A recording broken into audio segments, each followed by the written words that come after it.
Hello and welcome to a new video where we're going to be rating all the guns in Heroes and Generals for all the right reasons, because I can't possibly be wrong. Right guys? So let's start with the Mountain Town tier and Flamethrowers. They're all garbage and I literally don't understand the point of adding them to the game since their effective range is so bad, but hey, it's Red Overlord's decision, am I right? Next up we move up in a tier with drumroll please. Wait, why don't I just edit in the drumroll? Well done, bruv. You're a genius. Alright, all the tier 1 pistols go here, with the Soviet one being the best because of RPM difference. Spoilers, I love my RPM. There isn't too much to say about them, apart from that they're cheap, and one admittment point is essentially their niche. Oh boy, we're moving forward to the silly Zaitsev territory, with all the recon screeching at me that the bolt action should be higher. Well, the reality of it, they're not exactly useful in a meta with medpacks and kits. In terms of rating the class itself, mostly it's just the best, based on the bullet velocity, and 1903 edges the Kar 98 based on sights alone. But ultimately, there isn't much in it. Moving on to below average tier, in which I'd put a couple of tier 2 pistols. Maybe with one equipment point they would be higher, but now they are marginal upgrade compared to tier 1. Except for maybe Tula Tokarev, which we will come to later. Also, meme grind guns such as Grease Gun and MP34 appear here as well.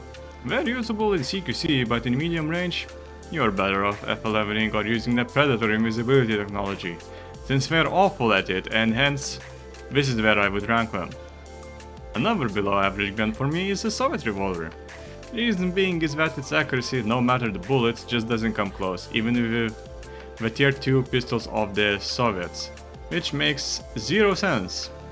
Additionally, single bullet reload would be great if it wasn't for the fact that I'd rather reload the whole mag faster than individual ones, which catches you off guard quite a bit. And last two guns are Panzerbuchse and PTRD, as they're more of a camping weapons than anything. They excel at sitting in positions for years for that 1 kill per minute. Realistically though, they are only good at fending off planes, so at least they have their own niche. Unlike flamethrowers. Have you seen the meme video of PPD? Well, those days of PPD being absolutely dreadful are gone. The gun RPM is decent, and since you have 71 bullets, you can remove every button apart from the left mouse button and W completely. You fire away to your heart's content, apart from the mid to long range, at which point you're praying for RNG headshots. And yes, I did say headshots because the damage is non-existent. Next up, the Tula Tokarev. I think this is the best Soviet sidearm, since the RPM is just so nice, and soft stats are kinda okay as well. The only thing it lacks compared to the other high rated sidearms is damage, and hence it's in a respectable K tier. I would also put the M1 Carbo in most of the versions here, as the gun is kinda average to be honest, but being 3 to 4 hit kill just makes it a bit awkward as a main gun when you can have other alternatives, even though I do admit that the hipfire is decent for this tier. Now finally we're coming towards some good guns, which are all the tier 2 SMGs. Starting with the Thompson. It has the highest RPM, but damage and hipfire ability just isn't enough in my opinion. And well, unless you're kind of an RP guy and you want to do drive-bys and feel like a mobster, I don't see any other reason to have it. Unlike, for instance, the MP40, which is next on the list. The decent damage on RPM values in the mid numbers makes this good. But the hipfire accuracy is what really makes it for me, and since you can strafe with it in CQC, it really does shine in CQC, not in other ranges though. Now imagine you haven't done your homework and your mate did. You asked to copy the homework and your mate says to change it up a little bit. Well, that's how the MP40 was copy-pasted into PPS 43. Except it has better bullet velocity and you can counteract the lower damage with bullet mods. Hence it tops it for me. Good homework change, Reto. Above average tier is where I would put the US revolver. Quite frankly, 2 hit kill for non-heavyset users is just a meme. I'm not sure why people think it's the best sidearm compared to the alternatives. It's essentially mostly 3 hit kill, has lower RPM and only 6 bullets. Why would anyone rate this higher? Let me know. P08 is up next, and we instantly upgrade to 2 more bullets and quite frankly better sight, but those upgrades are not enough to put it higher, since mid to long range is lacking as a whole. But that is mostly the issue with the gun category itself. Well, this one is going to be controversial. Are you ready? Here goes the PTRS into the above average tier. Please put down your pitchforks and listen.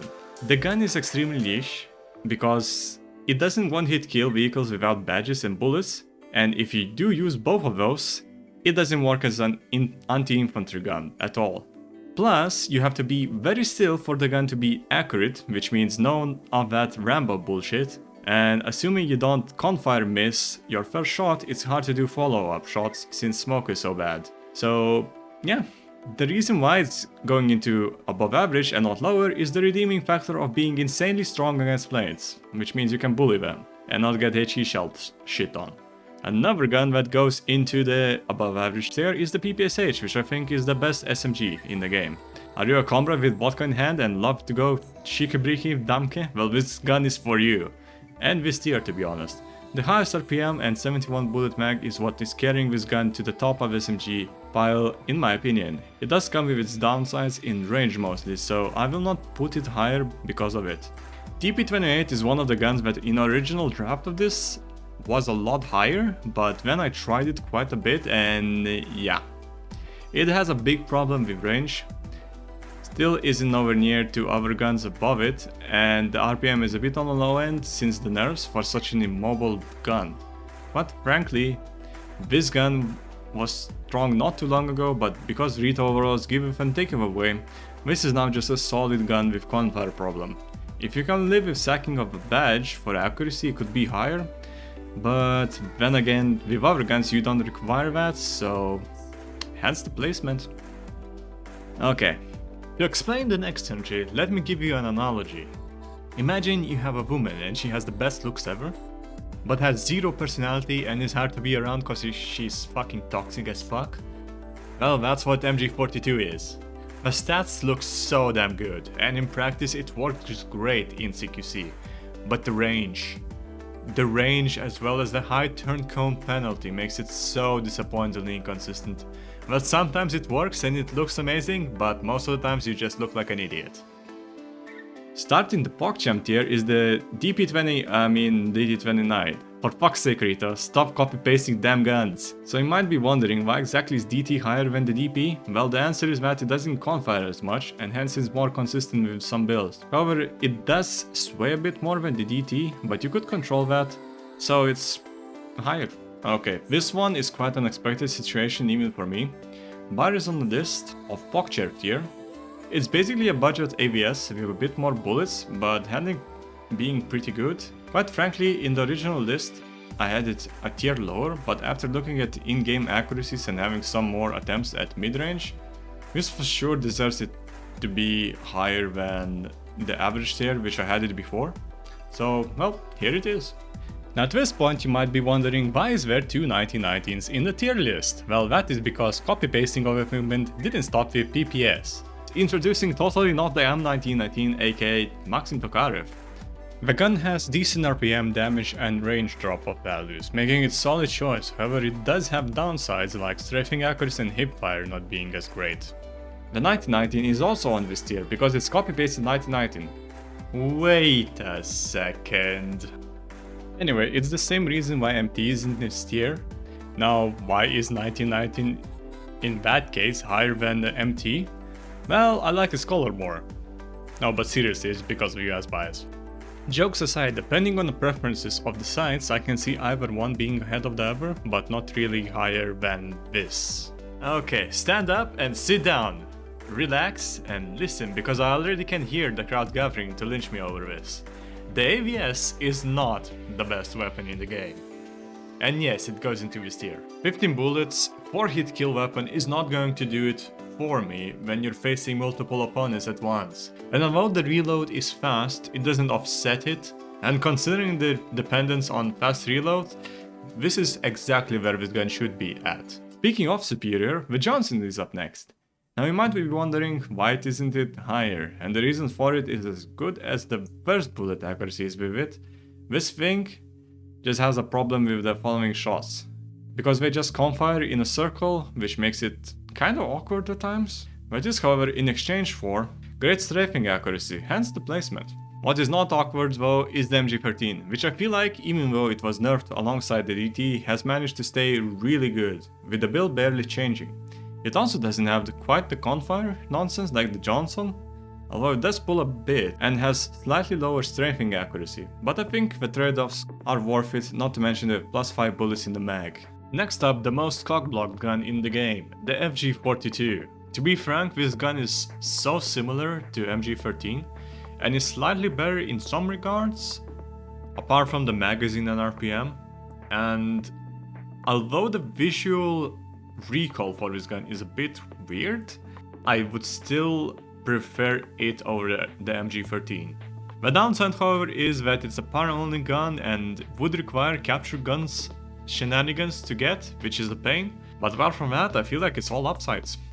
Alright, finishing the list as the king of LMGs that can do it all is the MG34. Surprised? Don't be.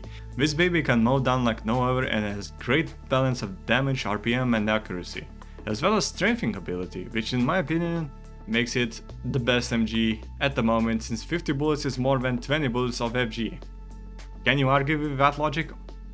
I don't think so. Now at this point you might be noticing a weird outlier in this class, the last surviving hero, the most used and abused sidearm for clicky, the P38. Now you will probably not be winning 1v1s consistently against the guns in this tier, but you're definitely not outgunned. And considering it's a 2 equipment points weapon, it's just insane. In terms of this class, it has the best accuracy RPM with 3 hit kill ability combined with 8 bullets mag. Like, sign me up for that. Hands down the best sidearm a man can get. Not sure about women though. Okay, can you guess the top 5 guns for the game right now? And how I would place them? Well, neither would I, which is why I devised a random draw for the last 5 guns. What do you mean we can't do that? We don't have enough budget? Unfortunately, I will have to justify placing the guns once more, starting with G43, which in my opinion is the worst SA. But still, it is incredibly versatile in terms of CQC, mid-range and long ranges. It can do it all, although it can't cook you dinner. Also, it doesn't particularly excel at any range, so hence the placement. Moving on to the M1 Garand, which is probably the easiest to use out of the SAs, and I would for sure see why people would rate it over SVT. However, you can't abuse bullet mods as much with it, and 2 more bullets and better bullet velocity, in my opinion at least, makes SVT king. The last 2 is unsurprisingly both ARs. And they are here for the same reasons that are great hipfire, accuracy, strafe ability and mid-range. Making up my mind is quite hard, since STG is more accurate of the 2. But the RPM of the M2 carbine really makes it for me, as the best gun to have right now, so I would rate STG as number 2 and the carbine as number 1. It feels to me like carbine has 80% of the accuracy of the STG, but through sheer volume of bullets, since it shoots faster, it just takes it for me. So, how correct or wrong was I in my completely biased rating of guns? Also, I feel like it would be fun if other content creators would make their own list for shits and giggles, which would clearly be wrong if it's not the same as mine. Who knows, maybe Rito Overlords even want to have a crack at it. So yeah, I hope you guys enjoyed the video, and see you guys in the next one.